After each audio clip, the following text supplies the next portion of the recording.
You're about to witness two things. First, this is the very first test drive in this truck. Secondly, some severe tire distortion.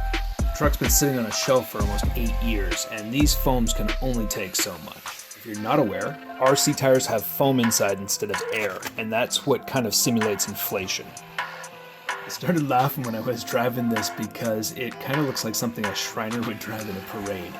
It's about to be remedied though. This is only a test.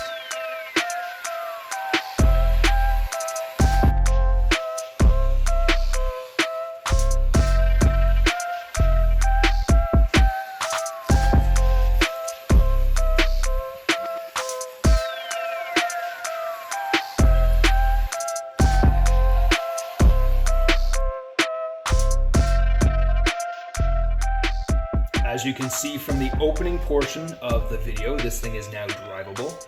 It's got some scaled dirt on the tires, courtesy of the shop floors. And we're back at the rear of the truck. This is where we left off last time. I've got my new updated bumper bolted on. It's got much larger channels inside to house all the wiring for the LEDs.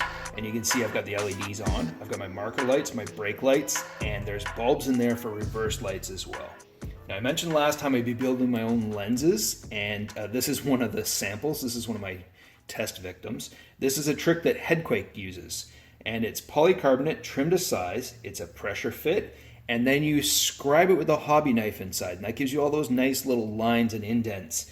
And I did that on the reverse section only. I wanted these two sections of the lenses to be clear. I kind of think it gives it a nice modern look. I kind of like it. They've also been tinted. Not only are these colored LEDs, I've also used Tamiya clear acrylics, X26 and 27. That's clear red and clear orange. And that gives me those nice jewel tones for the taillights. Also, kind of cool, I've got my carriers magnetized. They now pop into place. I've got the plate holder on here. I still have to build the license plate.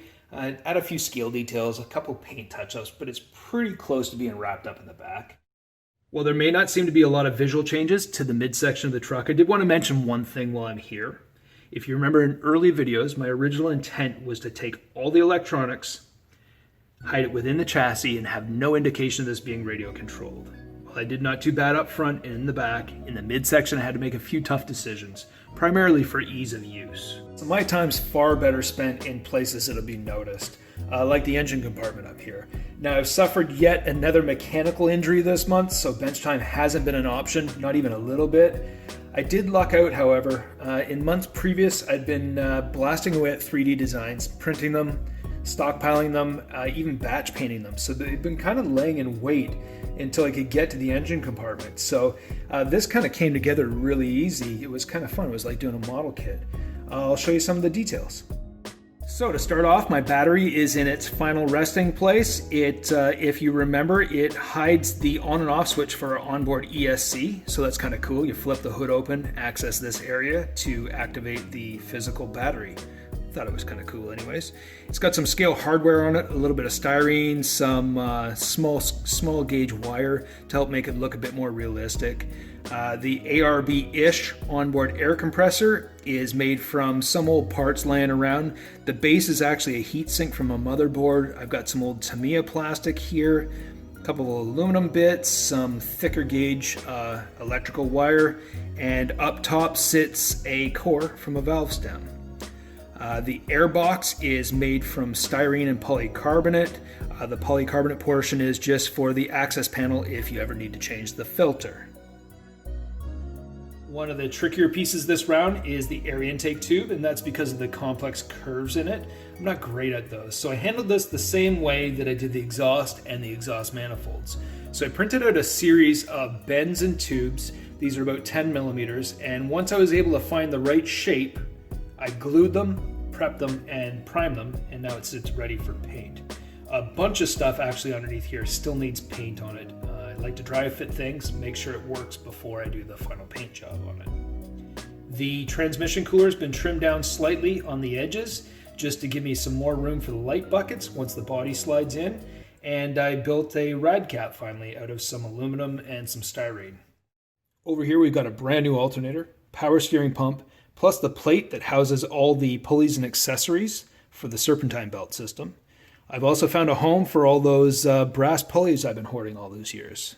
And lastly, I've added a black elastic so I have a rubber serpentine belt.